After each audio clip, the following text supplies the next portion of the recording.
Hello and welcome दोस्तों। हर बार ICC event में हार के बाद मचता है हाहाकार और फिर कहीं ना कहीं किसी न किसी को बलि का बकरा बनाया जाता है।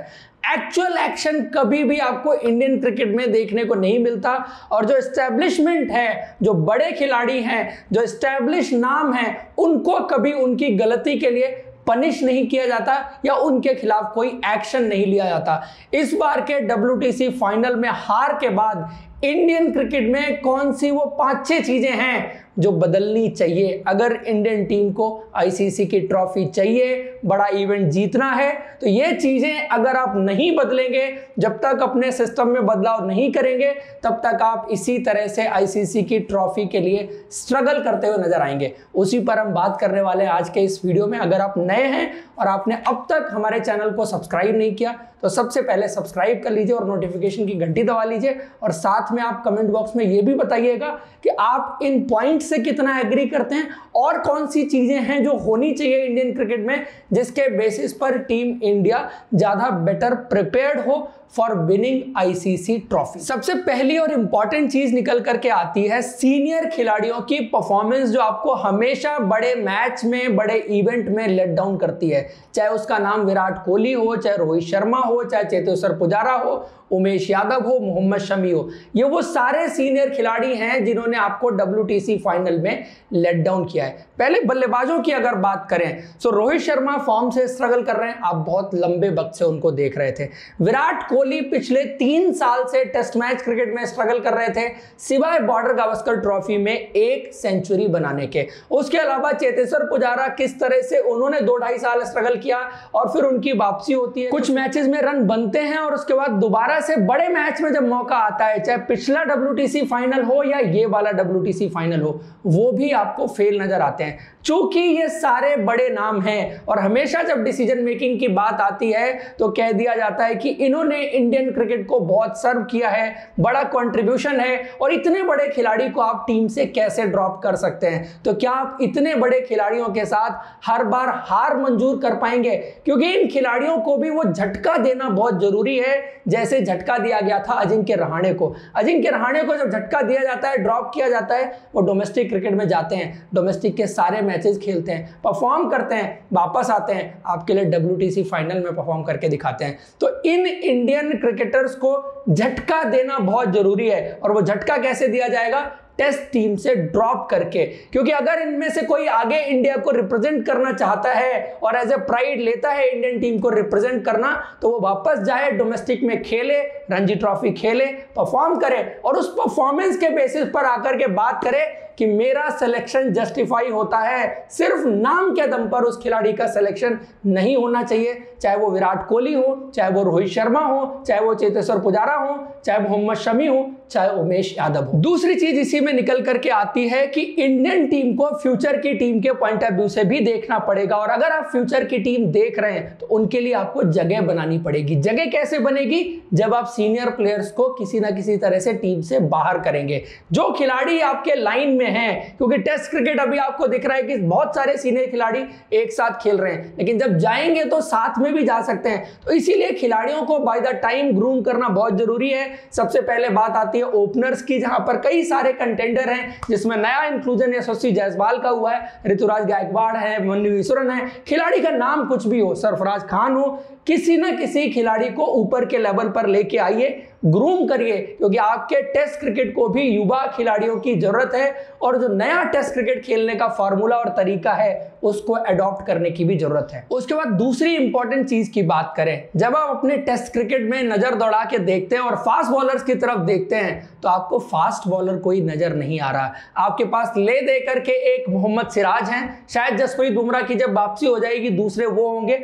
मोहम्मद शमी पैचेस में गेंद अच्छा डालते हैं, टेस्ट क्रिकेट में ओवरऑल रिकॉर्ड बहुत अच्छा है, लेकिन जब मैटर करता है, बात इंग्लैंड की आती है, तो उनके आंकड़े भी बहुत खराब हैं। और मोर इंपॉर्टेंट चीज कि उमेश यादव हो, मोहम्मद शमी हो, करियर के उस मोड़ पर पहुंच रहे हैं कि आपको युवा फास्ट बॉलर्स की जरूरत पड़ेगी टेस्ट मैच क्रिकेट में, तो उनको कैसे ग्रूम करेंगे, कैसे लेके आएंगे। आई थिंक ये वक्त है, आपको कॉल लेनी है, किसी ना किसी खिलाड़ी को आपको ड्रॉप करना है, चाहे वो उमेश यादव हो सकते हैं या कोई और खिलाड़ी हो सकता है। सो नए युवा फास्ट बॉलर्स को लेके आइए। लेफ्ट आर्मर के लिए आप हमेशा स्ट्रगल करते हैं कि क्या आपको कोई लेफ्ट आर्म फास्ट बॉलर मिल सकता है, उस तरफ भी नजर बना के रखिए। और इंडिया को चाहिए कम से कम टेस्ट क्रिकेट के पॉइंट ऑफ व्यू से टेस्ट क्रिकेट वाले 7-8 गेंदबाज आपके पूल में हो, जिसमें से 2-4 आपके 5 स्क्वाड में हो। जो 5 गेंदबाज आप रखते हैं ओवरऑल अपनी टीम में, तो उसमें हो, और एक पूल आपका कहीं ना कहीं बना रहे। अदरवाइज जब आपको जरूरत पड़ती है और कुछ तेज गेंदबाज इंजर्ड हो जाते हैं और आप जब नजर उठा करके देखते हैं तो आपको टेस्ट क्रिकेट में कोई और तेज गेंदबाज नजर नहीं आता, और ले दे करके आपको घूम फिर के उन्हीं खिलाड़ियों पर वापस जाना पड़ता है जो आपके लिए पिछले 5-7 साल में एवरेज खिलाड़ी रहे हैं। उसके बाद बात की जाए कि WTC फाइनल में इंडिया की हार की सबसे बड़ी वजह ट्रेविस हेड और स्टीवन स्मिथ के बीच की वो पार्टनरशिप। उस वक्त पर कैसे गेंदबाजी की इंडियन टीम ने, क्या उनके पास कोई प्लान था ट्रेविस हेड को आउट करने का, स्टीवन स्मिथ को आउट करने का? सो गेंदबाजी कोच का रोल क्या है? आप पिछले 2 साल की इंडियन फास्ट बॉलिंग की परफॉर्मेंस उठा के देख लीजिए कि बहुत खराब रही है। आपके गेंदबाज लेंथ ढूंढते रह जाते हैं, आपके गेंदबाजों के पास कोई प्लान नहीं होता, बहुत सारे बल्लेबाजों के पास, कि उनको कैसे आउट किया जा सकता है। तो उसमें बॉलिंग कोच का रोल बहुत इंपॉर्टेंट होता है, वीडियो एनालिस्ट का रोल बहुत इंपॉर्टेंट होता है, आपके डेटा एनालिस्ट का भी रोल बहुत इंपॉर्टेंट होता है।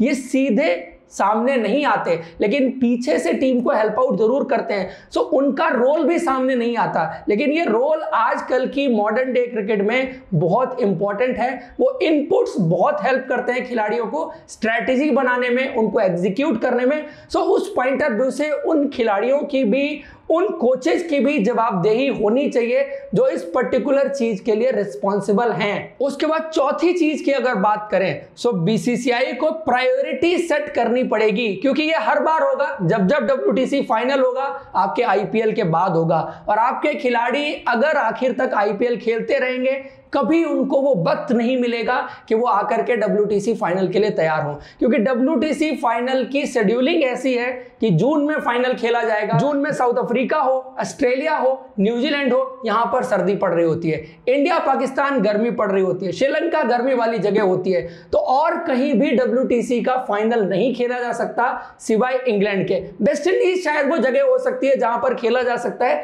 लेकिन ज्यादातर केस सिनेरियो में आपको WTC का फाइनल जो है वो इंग्लैंड में ही खेला जाएगा, IPL के जस्ट बाद होगा। सो इस सिनेरियो के लिए BCCI को तैयार रहना पड़ेगा, कैसे अपने खिलाड़ियों को, टेस्ट टीम के खिलाड़ियों को वो वक्त दिया जाए जिससे वो जाकर के तैयारी कर सके, एटलीस्ट 1 महीना हो, वो जाके टूर गेम भी खेले, कंडीशंस में यूज्ड हो। क्योंकि ओवल इंडियन टीम के हिसाब से बेटर जगह थी, जो क्लोज है इंडियन कंडीशंस के। अदरवाइज किसी और ग्राउंड पर खेल रहे होते तो आपका हाल इससे बुरा भी हो सकता था। पांचवी इंपॉर्टेंट चीज जो इसमें निकल करके आती है कि आपका टेस्ट क्रिकेट में कप्तान कौन होगा, क्योंकि सबसे बड़ा सवाल, सबसे पहले आपका कप्तान आगे जाते हुए आपको किसको बनाना है। इस वक्त आपके सामने ऑप्शंस बहुत लिमिटेड हैं। शायद एक ही नाम आपके सामने आता है अगर रोहित शर्मा को ड्रॉप किया जाता है, तो वो है अजिंक्य रहाणे का। उनकी वापसी जिस तरह से हुई है, और वो इंडियन टीम के लिए बड़े उपयुक्त कप्तान रहे हैं। चाहे वो हिस्टोरिक सीरीज हो, इंडिया वर्सेस ऑस्ट्रेलिया, गावा का टेस्ट मैच इंडिया जीतती है 2020-21 की सीरीज, या जब जब उनको टेस्ट में कप्तानी करने का मौका मिला है, उन्होंने बहुत जबरदस्त कप्तानी की है, टीम को बहुत अच्छे से चलाया है। So as of now readymade option की बात की जाए तो अजिंक्य रहाणे नजर आते हैं, लेकिन इंडियन क्रिकेट को यह भी समझना पड़ेगा कि आपको अगला उपकप्तान भी तैयार करना है। आपने गलती की थी जब पहले पिछली बार इंग्लैंड के दौरे पर आप आए थे, आप ऋषभ पंत को उपकप्तान बना करके लाए थे, लेकिन जसप्रीत बुमराह कप्तानी कर गए, उसके बाद पुजारा को उपकप्तान बना दिया और ऋषभ पंत आपकी स्कीम ऑफ थिंग्स से गायब हो गए। सो जब भी उनकी वापसी होगी, दोबारा से परफॉर्मेंस शुरू होती है, सो इंडियन मैनेजमेंट को यह चाहिए कि आप उपकप्तान भी ग्रूम करें साथ में, ताकि रहाणे के बाद आपके लिए अगला कप्तान तैयार हो।